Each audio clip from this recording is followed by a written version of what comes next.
CGTN, China Global Television Network.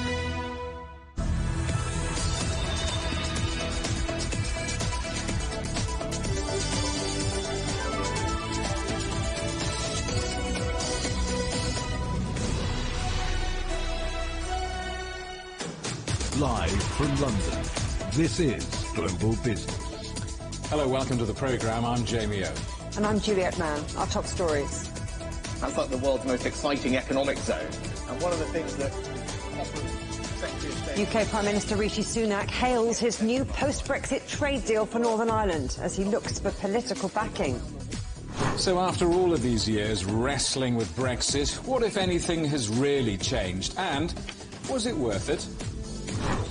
It sounds like the latest Hollywood blockbuster, the showdown between Disney and DeSantis. We're live in New York for what promises to be a big business thriller. And whose work is it anyway? The pros and cons of artificial intelligence in education and journalism. UK Prime Minister Rishi Sunak says that the new post-Brexit trade deal will make Northern Ireland the world's most exciting economic zone. Sunak and European Commission President Ursula von der Leyen announced the so-called Windsor framework on Monday. Our correspondent Michael Voss reports. Prime Minister Rishi Sunak spent Tuesday in Northern Ireland meeting politicians, businessmen and the public in a bid to win support for the new Windsor framework.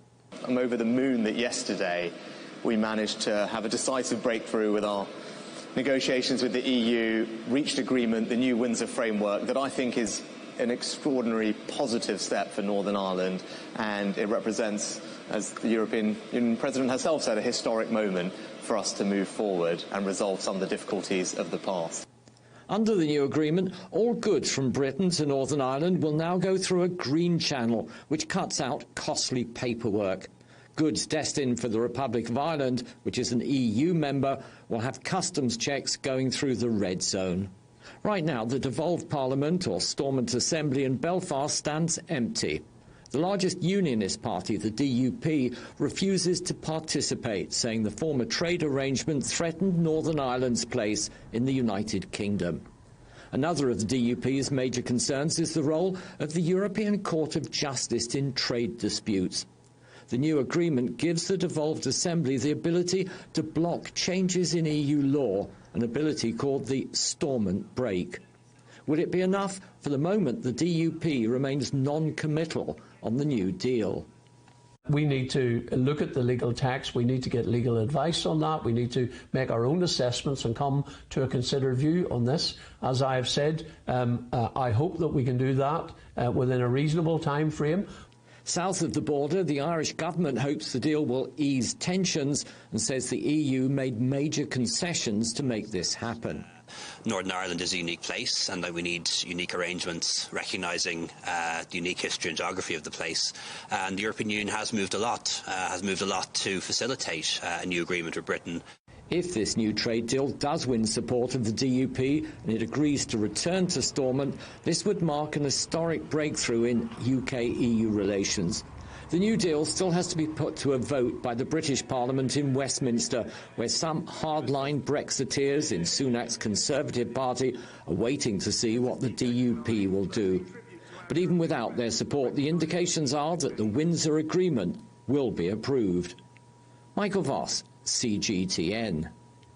So, Michael, what are the economic benefits of this deal? Well, I think for consumers, they're going to see cheaper and more products in the supermarkets because there's no costly, time-consuming paperwork to get goods in from Great Britain. But I think the big one everyone's looking for is inward investment. Remember, Northern Ireland is the only part of the UK which has a land border with another European country, the Republic of Ireland. And it's an open border, so any firm operating out of Northern Ireland can export to all 27 EU countries without any paperwork. It's the only place that... So I think we're going to see firms in Britain moving to Northern Ireland and possibly investment from elsewhere. It's something the Americans have already been talking up, and so has the Prime Minister, Rishi Sunak. Let's hear what he had to say. If you guys get this sorted, then we want to invest in Northern Ireland, because nowhere else does that exist. That's like the world's most exciting economic zone. And one of the things that is top of Secretary of State's in tray, once we get an executive up and running here, is to work with companies not just in the UK but around the world to figure out how do we get them to come and invest in new things to take advantage of Northern Ireland's very special position. And they are queuing up to do so, particularly from the US, actually. Well, the Prime Minister's the man of the moment, at least for now. What's Rishi Sunak done that Boris Johnson couldn't? Well, I think it's the attitude towards the European Union. For the whole time during Boris Johnson's premiership, it was a toxic relationship, full of accusations that it was all the EU's fault. Rishi Sunak, seen as a pragmatist, somebody who, when he sees a problem, says, how do we resolve this? And I think what you're going to see now is, as we say, a lot more inward investment and a much better relationship with the European Union, opening the door to all sorts of other problems that we've had with this Brexit that could now get resolved. Michael, thank you very much indeed. That's our correspondent, Michael Voss. Well, that's the perspective from London. Let's talk to our correspondent, Alex Cadier in Brussels. Alex, to be blunt, what's in this for the EU? What are the benefits of this deal for the EU? Well, one benefit, of course, is getting this negotiation in the rear view and getting through what have been 2 difficult years when it comes to negotiating changes to that Northern Ireland protocol. So certainly that will be a relief to the officials on the negotiating teams here in Brussels. We know, being told behind the scenes, that those negotiations were going on until 2 o'clock Monday morning. So very much some last-minute changes being put to this deal before it was announced later on Monday. So that's really one aspect, is that this is a step forward and also signals a real change in that relationship and an ability perhaps in future to work out all the remaining issues that will keep popping up. And this obviously is a new system that needs to be implemented. There will be teething issues, but that positive relationship will be crucial. But also the reduction of friction on goods and on trade going through Northern Ireland will be beneficial to the EU. Friction at borders is always something that businesses are averse to. But also this framework allows for London's policies to be more impactful in Northern Ireland, and therefore allows for a normalisation, or at least an improvement of that relationship between the EU and the UK. So another aspect of these negotiations, taking a slightly wider view, is that they've been going on for a long time. They've been quite strenuous, they've been quite difficult, they've been extremely technical. And at least from the EU's perspective, it shows that leaving the European Union is possible. That's what we're seeing with Brexit. But it is not a fun and easy process. So it's a bumpy road to get there. And that might dissuade, if you're looking at this from a slightly cynical perspective, other countries from leaving the European Union. So certainly an improvement of that relationship and some benefits for both sides. Alex, you talk about a reduction in friction at the border. Let's talk about reduction in friction between political personalities. The deal's been called a new chapter in EU-UK relations. What has changed in this relationship to get here? Well, if you speak to officials in Brussels, what has changed clearly is the occupant of number 10 Downing Street. The Prime Minister, Rishi Sunak's approach, much more diplomatic, much warmer in his approach. One person who knows all too well what the relationships have been like in the past is former Brexit negotiator Michel Barnier. He was the negotiator since 2016 and tweeted earlier today calling this a new chapter and also saying it goes to show how much you can gain by changing that approach. So that really embodies a lot of the sentiment in Brussels as the change of tack, the change of approach from Westminster, from Downing Street, embodied both by Rishi Sunak and his Foreign Secretary James Cleverly, who led a lot of the negotiations with his counterparts in Brussels. It will also open up opportunity for partnership between the UK and the EU on a number of other issues. Science funding, in particular, something we've seen announced in the last 24 hours. Ursula von der Leyen saying, well, now we can start talks on that European science funding for the UK, which had previously been blocked by Brussels. So certainly that change of tack, that less adversarial, less accusatory, less toxic relationship or attitude from London, as it is perceived in Brussels, was a very key part of improving that relationship and getting this deal across the line. Jamie. Alex, thanks for that. Our correspondent Alex Cadier in Brussels. Well, Roger Pollen is head of the Federation of Small Businesses in Northern Ireland. Thanks ever so much for coming on the programme. Now, away from the diplomacy and the politics, what do businesses in Northern Ireland make of this? Well, really, the protocol was put in place and it was done to business rather than being done with business. So we've spent the last 2 years or so identifying all the reasons where it wasn't working, bringing forward solutions and lobbying government and lobbying the EU to try and draw their attention to that and really get us to this point. So business is now quite enthused that those two sides have really understood the issues that had to be grappled with.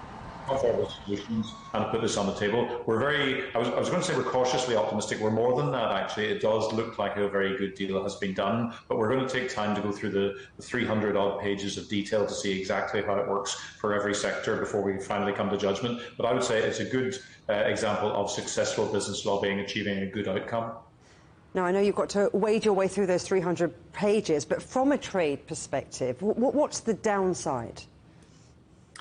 At this stage, we are looking more at the upside because we had a very poor position to recover from, and this deal holds out the prospect that a lot of that has been addressed. So things that have been fixed temporarily under what were called grace periods, those now largely seem to be put in place pretty much permanently by agreement, and that gives us a much more stable footing. So in terms of trade downside, I don't think we're seeing very much at this stage, but as I say, the devil will be in the details, so we've got 300 pages of detail to explore, to look for it. What about getting the devolved Parliament, Stormont, back up and running? I mean, how important is that for business?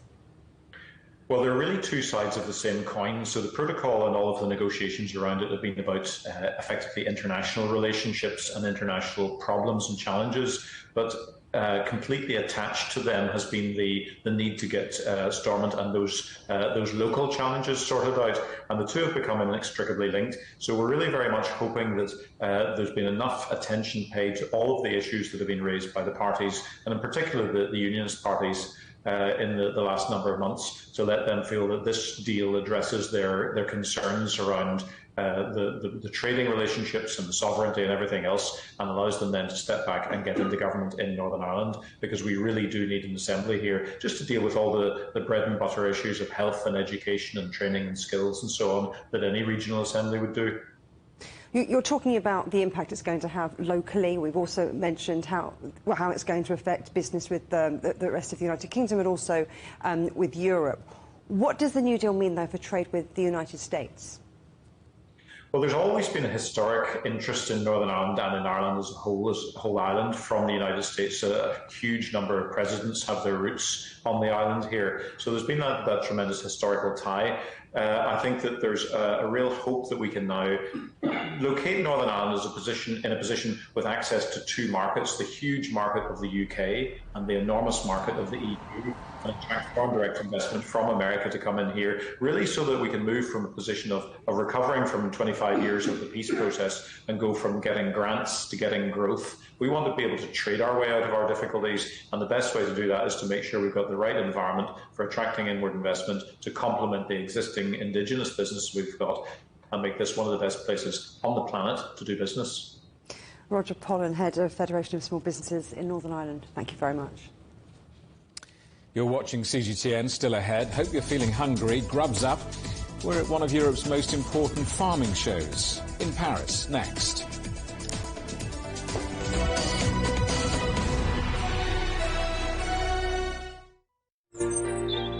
Ever wondered what's the difference between a bear and a bull market?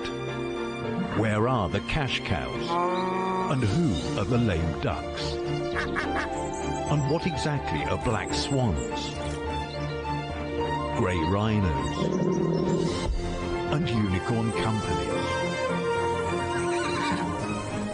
Make sense of it all with Global Business, only on CGTN. There's a new agenda for a new world, accelerating change in almost every part of our lives. It's shifting the norms of how we work, travel, and connect. How we think, interact, and develop. It's a new reality, a new agenda with me, Juliet Mann.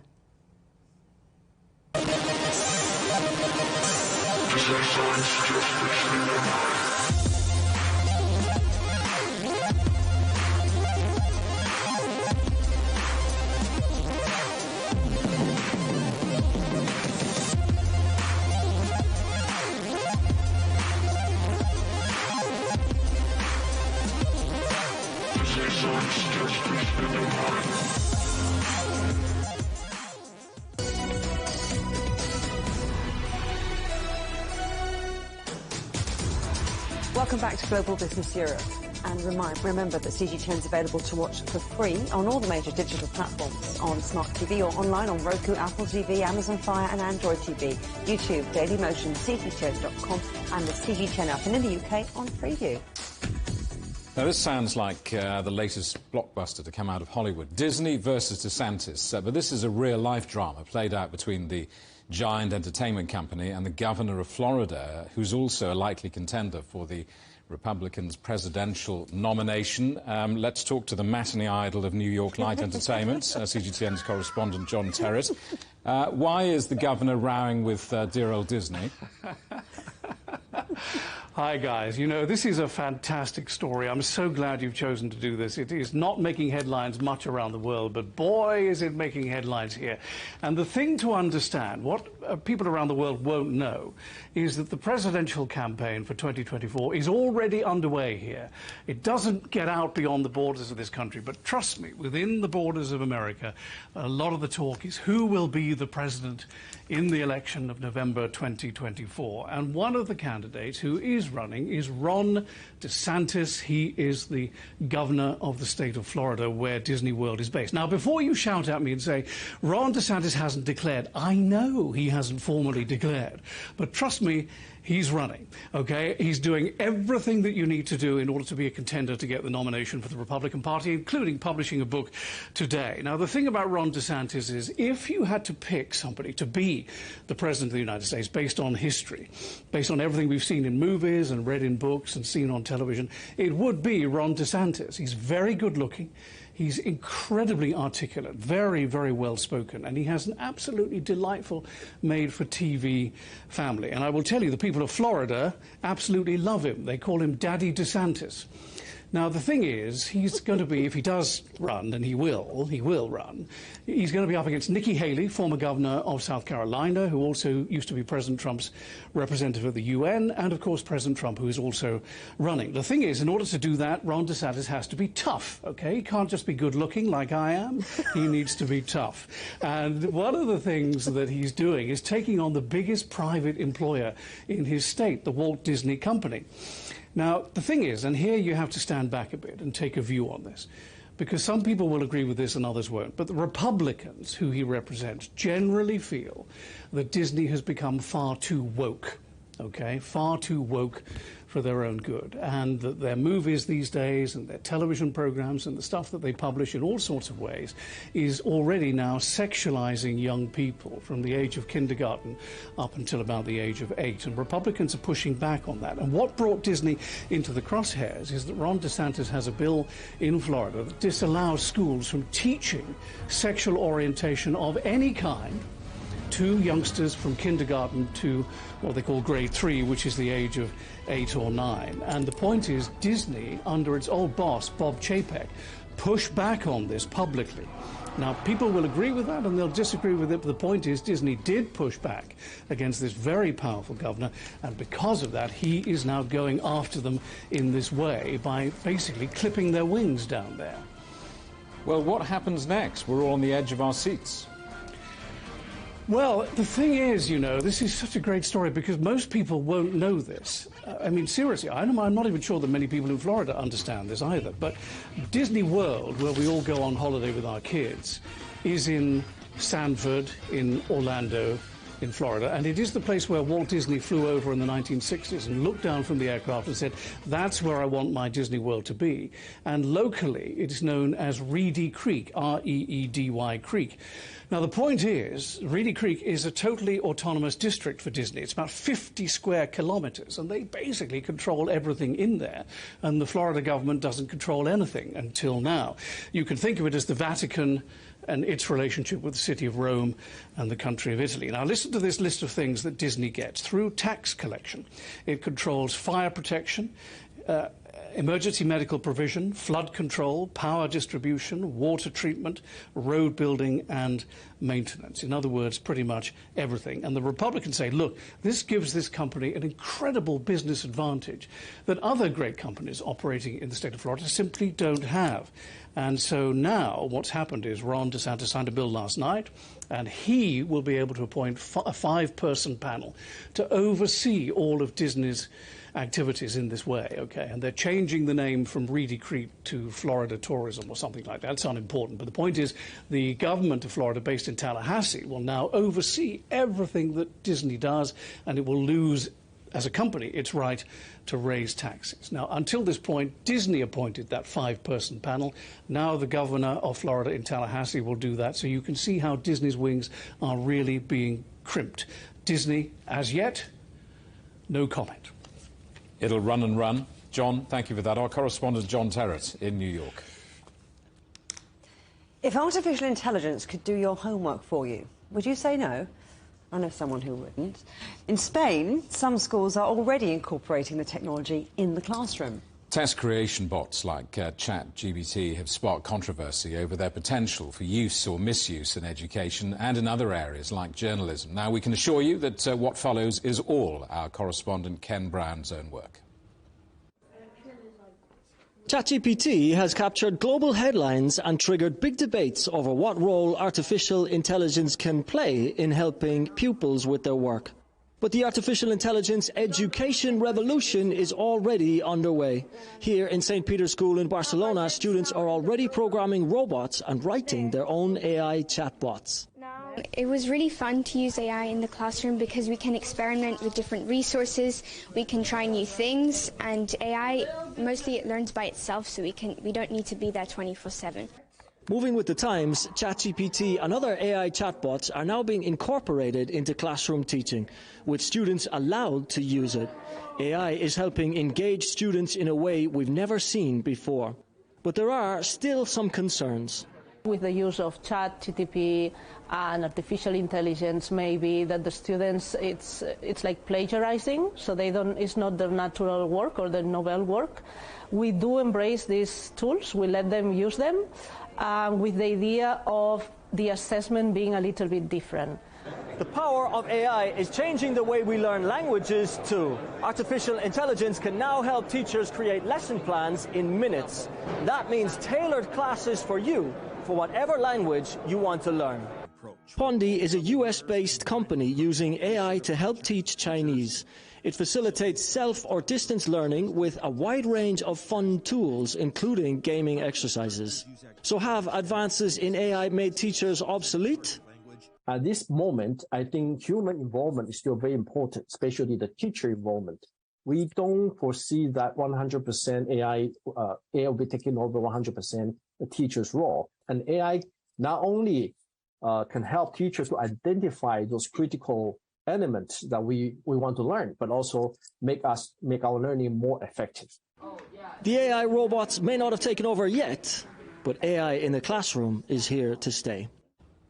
Well, let's talk to Ken Brown now. He's in Barcelona at the World Mobile Congress. Ken, the future of mobility is on full display where you are this year. How close are we to things like flying taxis? Yes, Juliet, so artificial intelligence isn't the only thing taking off here in Barcelona. You can see behind me this autonomous vertical takeoff flying taxi drone is one of the most popular exhibits here today. We are here with Ken Won from the SK Telecom company. He is head of urban air mobility, and he's going to tell us a lot more about this. Ken, thank you so much for being here with us. Yeah. How long are we going to have to wait before we can start flying around our cities in one of these? Yeah, UAM is in the initial service, so we are now preparing the demonstration flight in this year in non-urban area. And after that, we will do the urban area test next year. And our goal is to launch this service in 2025. So 2 years later, you will experience this UAM service in Korea. Amazing. And I think one of the first questions that people might ask is about the safety here. In the beginning, they will be flown by pilots, by humans, and eventually the goal is to have them autonomous, correct? Yes, right.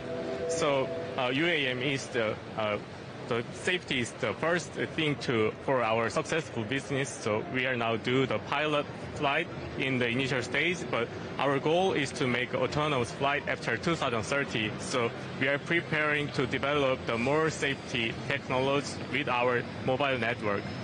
Yeah.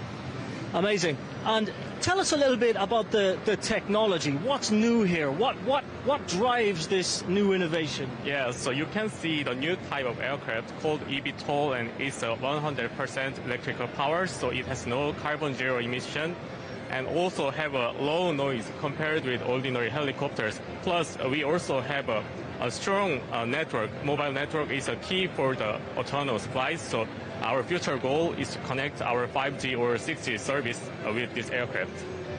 Yeah. It's the future, Juliet. Back to you. Thank you, Ken. Ken Brown in Barcelona there with Ken Won from SK Telecom. Food, farming and the future, all centre stage in France, high-tech agriculture, and whether there's a sustainable future for food production, one of the key discussions this week at one of the world's biggest agricultural shows in Paris. Our correspondent Catherine Drew is there for us. Catherine, you're not going to start telling us to eat grubs, are you, or anything like that?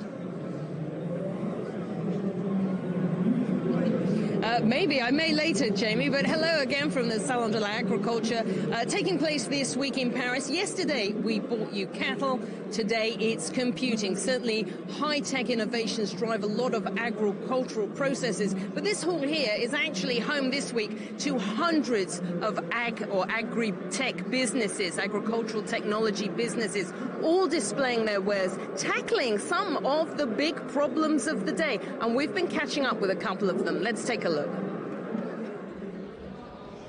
Insects have long been touted as the future of food, as the world's population grows ever bigger and food production needs to scale up. Insect is educating a new generation about its work.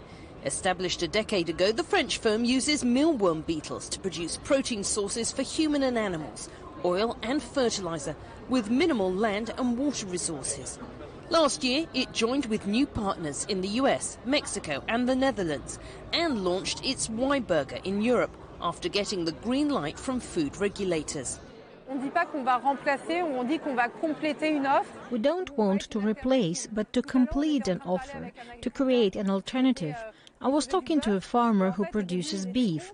At first, he was against it because he thought it was going to replace his meat. But no, it's an alternative.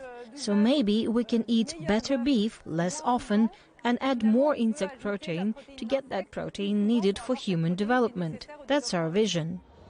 While European regulations don't cover insect welfare, the company says it abides by the directives on animals to give their beetles a better life. Agricultural technology, or agri-tech, aims to find new solutions, such as this protein bar made from insects, to some of the world's most pressing concerns, such as food security, soil degradation, and of course an ever-warming climate. This machine is planting quick-growing flowers to decarbonize the area at the end of harvest. Within months, the flowers are cut as the seeds for the next harvest are planted. It's the work of Sysfarm, another French company, which has spent the past 2 years signing up hundreds of farmers to calculate and finance carbon emission reductions, bringing in another revenue stream. C'est la technologie naturelle, ce sont des plantes qui vont pousser très rapidement. These are plants that have exciting technology. We are talking about natural technology here. The plants will proliferate and they have several benefits. They allow the soil to be well maintained with their roots to avoid erosion. They will bloom, which brings pollinators that will come back longer after the summer. And also plants play a niche ecological role as small animals can nest and protect themselves. Aussi des cultures qui ont un rôle aussi de niche écologique. Agriculture is a huge part of France's economy, bringing in just under $100 billion last year. Like other countries, France is looking for agri-tech solutions to keep up food production while keeping prices down and the environment in good shape.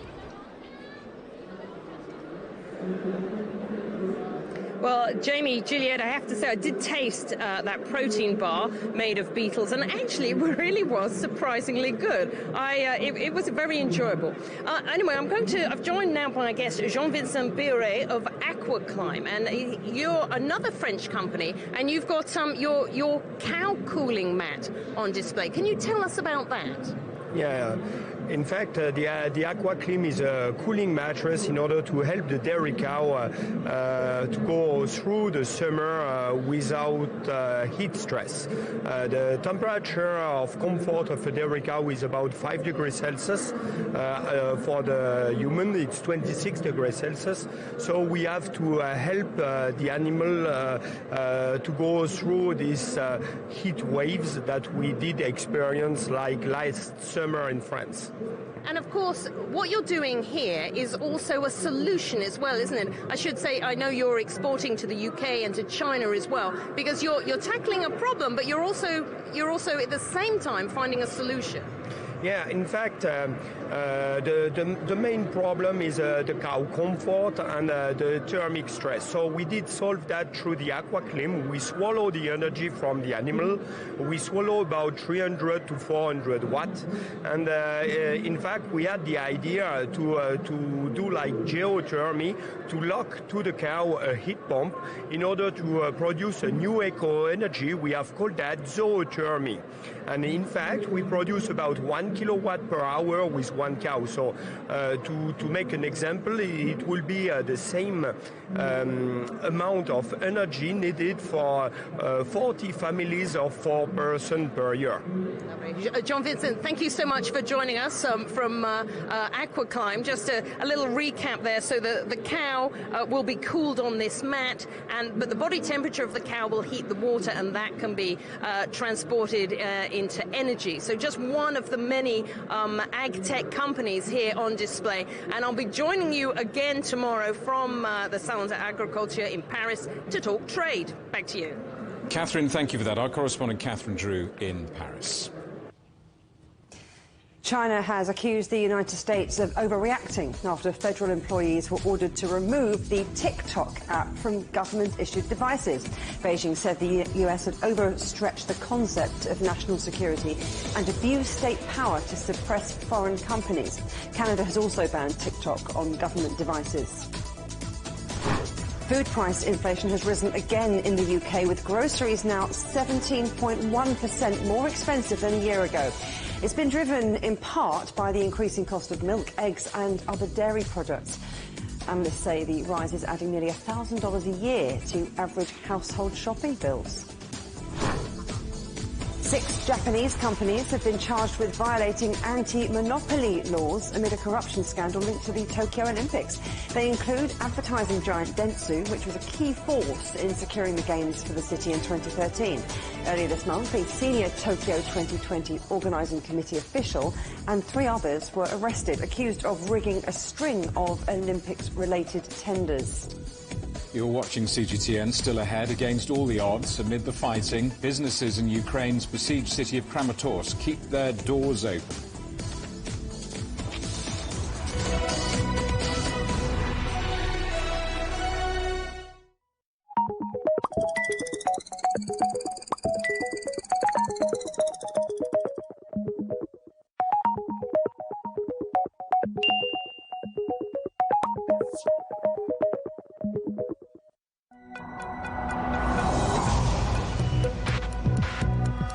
Each day, there are millions of stories. Each one can open new perspectives, new possibilities. Wherever you look, we are there. To see, discover, explore. We put the pieces together to find what really matters to you. All around the world, all around the clock. Our reporters are at home across the globe. From our headquarters in Beijing and production centers in Washington, Nairobi, and London, China Global Television Network. Stories from across the globe, reaching people across the globe. CGTN. See the difference. Facing the unknown is always difficult. In a world in turmoil, it's easy to lose orientation. But when the storms come, we have to see the possibilities. Reinvent. Find new opportunities. Discover a path forward. CGTN. See the difference. What do we mean when we talk about the difference? Brazen axe. The difference is in the detail, the background, Defense ministers from the wider angle and perspective of every story. Wherever the story may be. CGTN. See the difference.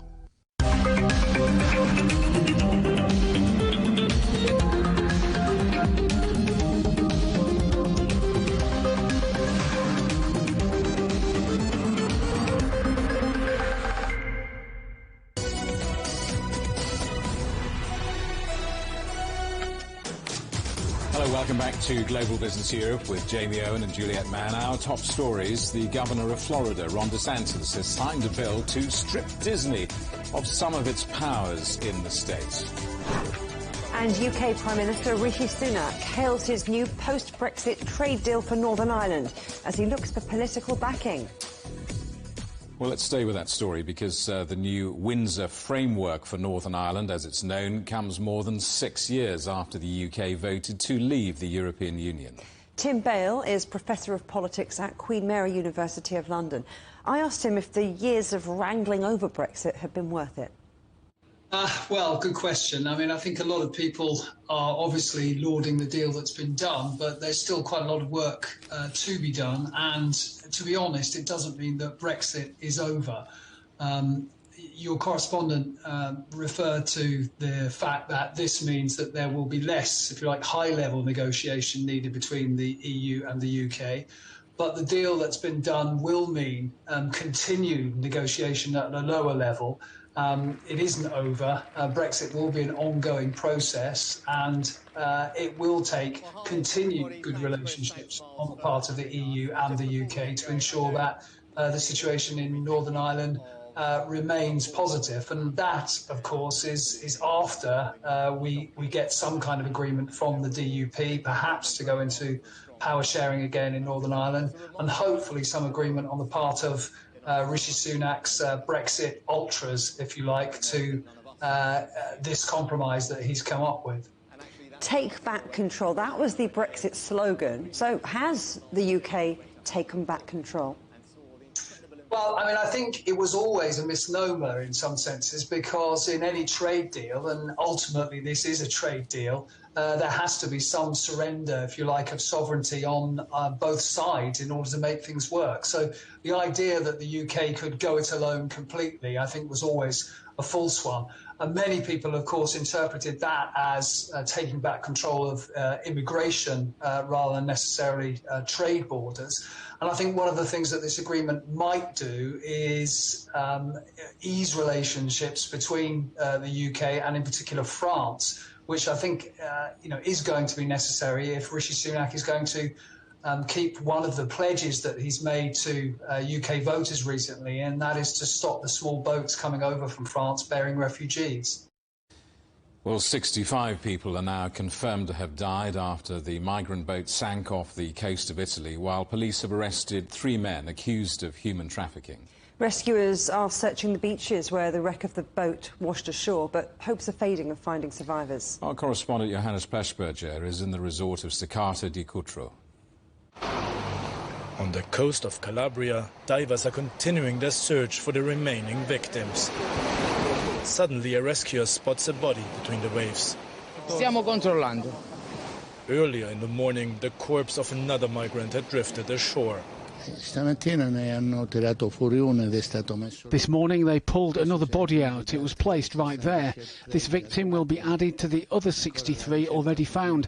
The search, though, continues because there are still several people missing. The images I've seen will never get out of my mind. Trust me, it's not easy. These are unforgettable memories. 80 people have been rescued alive since the migrant boat sank on Sunday in heavy seas near Staccato di Cutro, a seaside resort on the eastern coast of Calabria. The boat had set sail from the port of Izmir in western Turkey. Around an hour before the small wooden boat crashed, the engine reportedly started smoking. One of the survivors told investigators that 3 traffickers then inflated a dinghy and left the boat, abandoning around 200 people, knowing they were in imminent danger. Rescuers say most of the migrants came from Afghanistan as well as from Pakistan, Iran, Somalia and Syria. The worst migrant tragedy in years has reignited the debate on migration in Italy, where the recently elected right-wing government's tough new laws for migrant rescue charities have drawn criticism from the United Nations and others. Johannes Bleschberger, CGTN, Steccato di Cutro, Italy.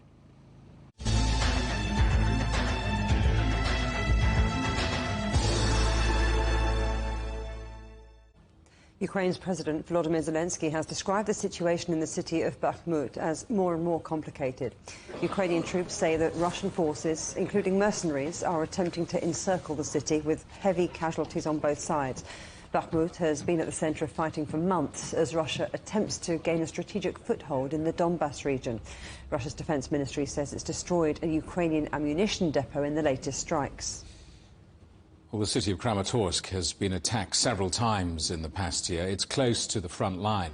But it's also part of an area that was once Ukraine's industrial heartland. Our correspondent Yelo Abdafiv reports on the businesses trying to adapt and survive during the conflict. 2 missiles hit Kramatorsk's busy station in April last year. 61 people were killed, including 7 children. They were trying to escape the conflict. Russian authorities deny they ordered the strike. Slowly, trains from Kyiv arrive again. Some businesses are reopening, and another returnee from the capital is Olena Klimoshenko. She's reopening her restaurant to focus on serving different clientele. 70% of the clientele are military, about a fifth are foreign journalists, and 10% are local. It's a war economy. Most manufacturing and factories have closed. Servicing soldiers who work, guard and rest in the city is an important source of income. And the central market is the place to stock up on winter uniforms and food to supplement army rations. This cafe has stayed open throughout the conflict. It survives despite the handicap of having to close early because of curfew. There is no difficulty in doing business. If a place is good, people will return. Tens of thousands of people have left Kramatorsk and the surrounding villages.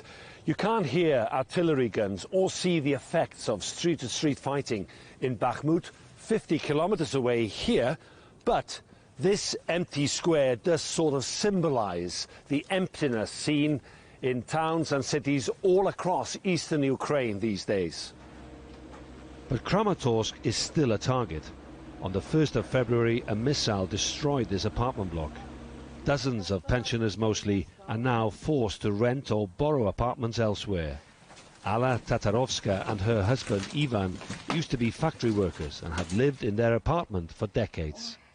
I don't even understand how we jumped out, because everything filled up here. I saw my husband, he was covered in blood, and then there was a knock at the door and soldiers and volunteers ran in. They took him to the hospital for trauma treatment. Then my son and I got dressed and a volunteer ran in. We smelt gas and we left. People who live and work in Kramatorsk, like many areas in eastern Ukraine, learn to adapt, even in a war zone. Yolo David, CGTN, Kramatorsk, Ukraine. An anti-government group in Belarus has confirmed that it blew up a Russian spy plane stationed at an airbase near the capital Minsk. The Bipol group says the aircraft was hit by 2 drones on Monday. Bipol says Belarus is being pulled into what it calls a meaningless war against Ukraine by Moscow. The Kremlin has declined to comment. The leader of Belarus is in China for talks with President Xi Jinping. Ahead of the visit by Alexander Lukashenko, Beijing hailed what it calls its comprehensive strategic partnership with Minsk. The two countries upgraded relations last year, and the trip's intended to cement ties in a range of fields. Deals are expected to be signed on trade, finance, tourism and aquaculture. A French court has thrown out a case against the oil giant TotalEnergies over its plans to build a $3 billion pipeline in Uganda. The legal action, brought by environmental and human rights groups, accused the firm of failing to compensate Ugandans for the development and drilling in an area that's home to endangered species. The judge said the correct legal procedures had not been followed. Our correspondent Ross Cullen reports now from Paris.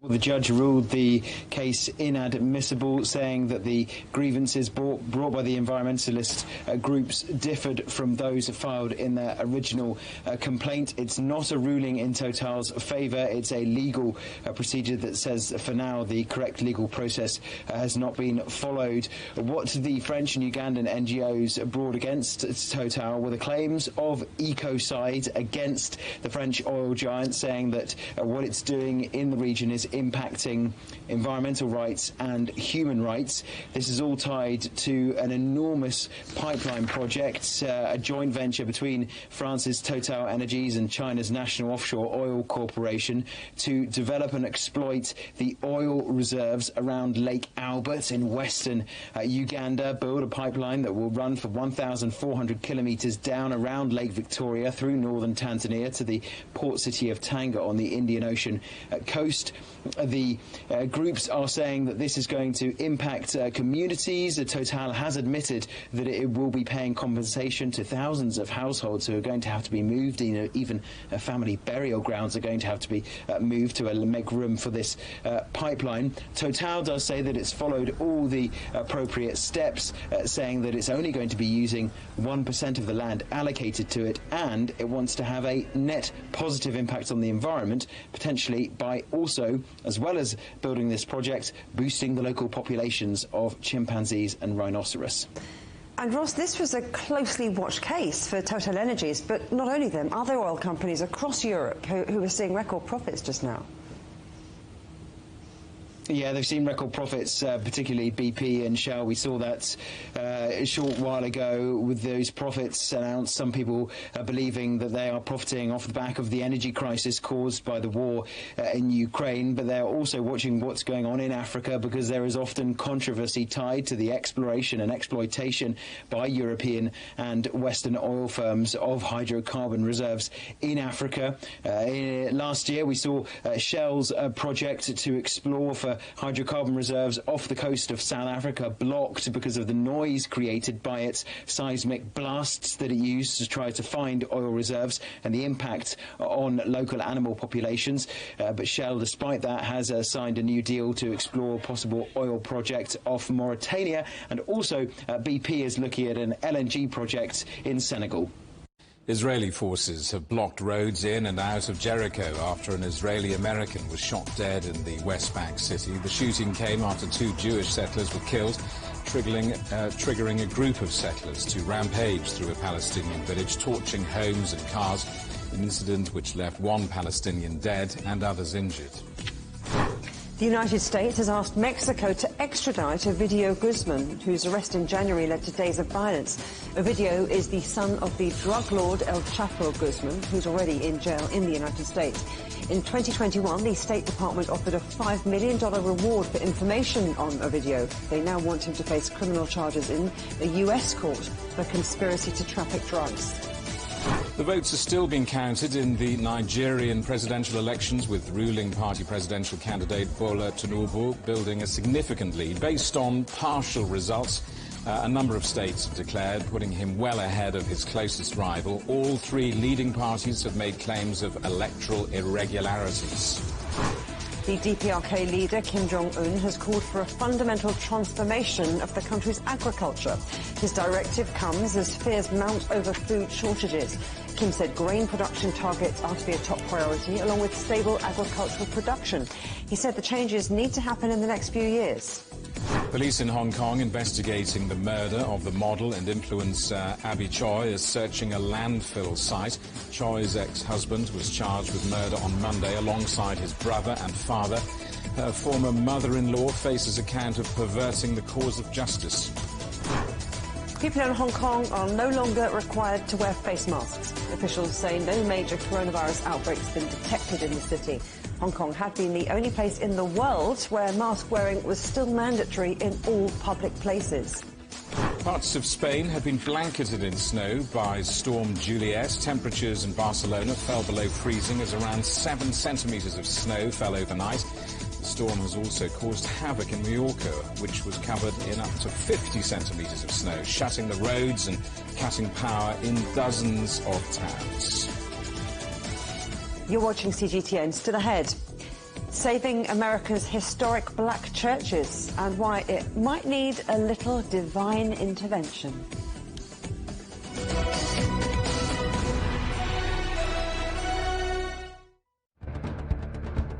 Events have consequences. Words create impact. Unprecedented scenes that we saw. The cleanup operation is now well and truly underway. Parts of southern Europe remain in a state of emergency. Context gives meaning. People make history. Far more than 1,000 people have come here today. But authorities are still on high alert. So into the attention of world leaders. A complex world demands a comprehensive view. But with the cleanup efforts more or less under control, the economic impact is bound to ripple across the country. There's plastic pollution everywhere. Because the world today matters for your world tomorrow. This is the living area of the crew. And in these mountains, they recently finished building a power plant. Well, this is something completely different. The world today, every day on CGTN.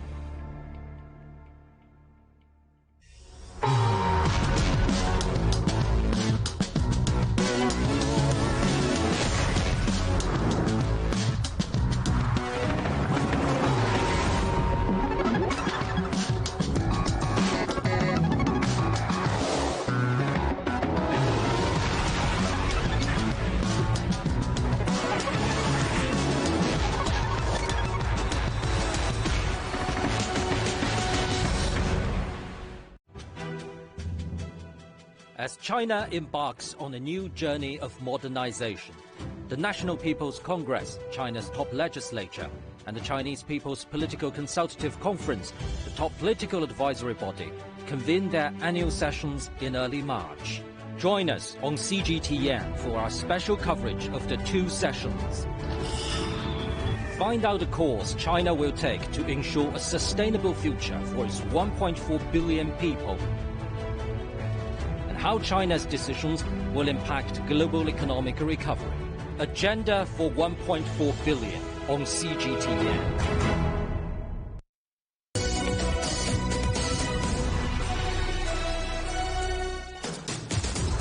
Hello, welcome back to Global Business Europe. The Christian Church has long been a cornerstone for the black community in the United States, not only as a place of worship, but as a refuge from inequality. But black churches are closing at an alarming rate, suffering from a lack of funding and poor maintenance. Now, the National Trust's African American Cultural Heritage Action Fund is providing millions of dollars for restoration projects. Our correspondent Tony Waterman reports. There's not a friend like Jesus. For nearly 35 years, Albert Demerson has worshipped at Mount Zion United Methodist Church in Belton, Texas. Shy by nature, he credits the church community with giving him the confidence to sing. I never thought I'd be up there singing in front of nobody. Mount Zion is the second oldest black church in Texas, a rock in this community. But through the decades, the building has deteriorated, as Pastor Patrick Russell showed us during a recent visit. As you can see, the top windows have fallen out. Cracks now snake from the foundation to the roof. The paint is peeling, and inside, the ceiling tiles sag. It just needs to be completely renovated. Churches like Mount Zion aren't simply houses of worship. They've been a haven in the black community through post-slavery America, during segregation, the civil rights movement, and other racially charged periods. Even in their rundown states, They stand as a testament to the resilience of generations. The National Trust's African American Cultural Heritage Action Fund is trying to preserve those legacies.